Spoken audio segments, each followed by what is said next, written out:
Hello అండి, అందరికీ నమస్తే. ఈరోజు మనం చెర్రీ టమాటోస్తో టమాటా పచ్చడి ఎలా చేసుకోవాలో చూద్దాం. చాలా సింపుల్ రెసిపీ అండి అండ్ చాలా టేస్టీగా ఉంటుందన్నమాట. క్విక్గా ఏదన్నా చేసేసుకోవాలి అనుకున్నప్పుడు ఈ పచ్చడి అయితే చాలా పర్ఫెక్ట్ రెసిపీ అని చెప్పచ్చు. దీన్ని చక్కగా వేడివేడి అన్నంలో నెయ్యి వేసుకొని ఈ పచ్చడి గనక కలుపుకొని తిన్నారనుకోండి, కంపల్సరీగా మీరు కర్రీస్ అన్నవి ట్రై చేయరనమాట. టేస్ట్ అంత బాగుంటుంది. మరి దీని తయారీ విధానం చూద్దాం. ముందుగా ఒక పావు కేజీ చెర్రీ టమాటోస్ అన్నమాట. చూస్తున్నారా ఎంత బాగున్నాయి కదా. వీటిని నీట్గా ఒక 2-3 సార్లు వాష్ చేసేసుకొని వీటికి ఉన్న తొడాలు ఏవైతే ఉంటాయో వాటిని తీసేసి ఒక బౌల్లో పెట్టుకోండి.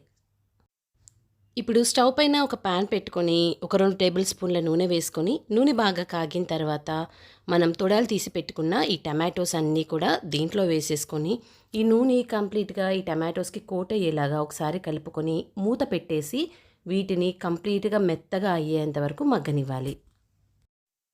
ఇప్పుడు ఒక 7-8 నిమిషాలకి చూస్తున్నారా, టమాటోస్ అన్నవి చక్కగా మగ్గిపోయాయండి. ఈ టమాటోస్ చాలా డెలికేట్గా ఉంటాయన్నమాట. కాబట్టి మనం నార్మల్ టమాటోస్ కన్నా చాలా త్వరగా మగ్గిపోతాయి. ఇప్పుడు దీంట్లోకి మీ టేస్ట్కి తగినట్టుగా కొంచెం చింతపండు, సాల్ట్ అన్నది యాడ్ చేసుకోవాలి. ఇలా వేసుకున్నాక ఒకసారి మొత్తం కదుపుకొని మూత పెట్టేసి ఈ చింతపండు కంప్లీట్గా మగ్గేంత వరకు మీడియం ఫ్లేమ్ పైన దీన్ని ఉడకపెట్టుకోండి. ఇప్పుడు ఒక 3-4 నిమిషాలకి మనకి చింతపండు అన్నది కంప్లీట్గా ఫ్రై అయిపోయిందండి. ఇలా ఒకసారి కదుపుకొని ఇప్పుడు దీంట్లోకి మనము సన్నగా కట్ చేసుకున్న కొత్తిమీర అన్నది యాడ్ చేసుకొని ఈ కొత్తిమీర ఫ్లేవర్ కూడా కంప్లీట్గా ఈ టమాటోస్కి పట్టేలాగా ఒకసారి కదుపుకొని మూత పెట్టేసి మనం వేసుకున్న ఆయిల్ అన్నది కొంచెం సపరేట్ అవుతుందండి. అప్పుడు వరకు మీడియం ఫ్లేమ్ పైన దీన్ని బాగా ఉడకపెట్టుకోవాలి. ఒక 3-4 నిమిషాలకి ఇలా మనకు ఆయిల్ అన్నది సపరేట్ అవుతుందండి. అండ్ టమాటోస్ కానివ్వండి, కొత్తిమీర అవి కూడా కంప్లీట్గా మనకి ఉడికిపోతాయి అన్నమాట. ఇప్పుడు దీన్ని ఒక బౌల్లోకి ట్రాన్స్ఫర్ చేసుకుందాం. ఇప్పుడు ఒక 2 టేబుల్ స్పూన్ల నూనె వేసుకొని నూనె బాగా కాగిన తర్వాత దీంట్లోకి మీ టేస్ట్ ప్రకారం పచ్చిమిరపకాయలు, నేను వేసుకున్న పచ్చిమిరపకాయలు చాలా కారంగా ఉన్నాయండి కాబట్టి నేను 3 వేసుకున్నాను. మీ టేస్ట్ ప్రకారం మీరు పచ్చిమిరపకాయలు అన్నవి ఎక్కువ తక్కువ వేసుకోవచ్చు. ఇలా ఏగిన పచ్చిమిరపకాయలని ఇప్పుడు ఒక బౌల్లోకి ట్రాన్స్ఫర్ చేసుకోండి.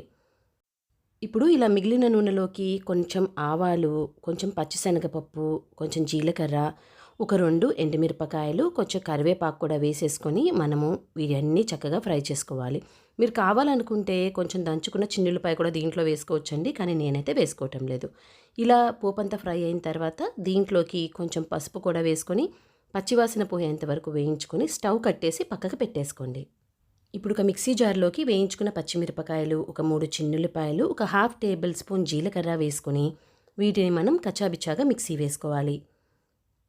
ఇప్పుడు ఇలా మిక్సీ వేసుకున్నాక దీంట్లోకి మనం ఆల్రెడీ ఫ్రై చేసి పెట్టుకున్న టమాటోస్ కూడా దీంట్లో వేసేసుకొని మనం మెత్తగా వేసుకోకూడదండి. ఈ పచ్చడి అన్నది కచ్చాబిచ్చాగా మిక్సీ వేసుకోవాలి, అంటే రోటి పచ్చడిలాగా వేసుకోవాలన్నమాట. ఇప్పుడు ఈ పచ్చడిని మనం ముందు వేయించి పెట్టుకున్న తాలింపులో వేసేసుకోవాలండి. ఇప్పుడు ఈ తాలింపు ఫ్లేవర్ కూడా కంప్లీట్గా పచ్చడికి పట్టేలాగా ఒకసారి కదుపుకొని సర్వింగ్ బౌల్లోకి తీసేసుకోవటమేనండి. చాలా ఈజీ రెసిపీ కదా, కానీ చాలా టేస్టీగా ఉంటుంది. ట్రస్ట్ మీ, మీరు మళ్ళీ మళ్ళీ ఈ పచ్చడి అన్నది చేసుకుంటారు. టేస్ట్ అంత బాగుంటుంది. ఇంకెందుకు ఆలస్యం, ఒకసారి ట్రై చేసి మీకు టేస్ట్ ఎలా ఉంది అనేసి మీ వాల్యుబుల్ కమెంట్స్ కింద కమెంట్ సెక్షన్లో ఇవ్వటం మర్చిపోమాకండి. ఈ వీడియో నచ్చినట్లయితే ఒక లైక్ చేయండి. మీ ఫ్రెండ్స్ అండ్ రిలేటివ్స్ అందరితో షేర్ చేయండి. ఇలాంటి మరికొన్ని ఈజీ అండ్ సింపుల్ రెసిపీస్ కోసం మన ఛానల్ని సబ్స్క్రైబ్ చేయటం మర్చిపోమాకండి. Thanks for watching.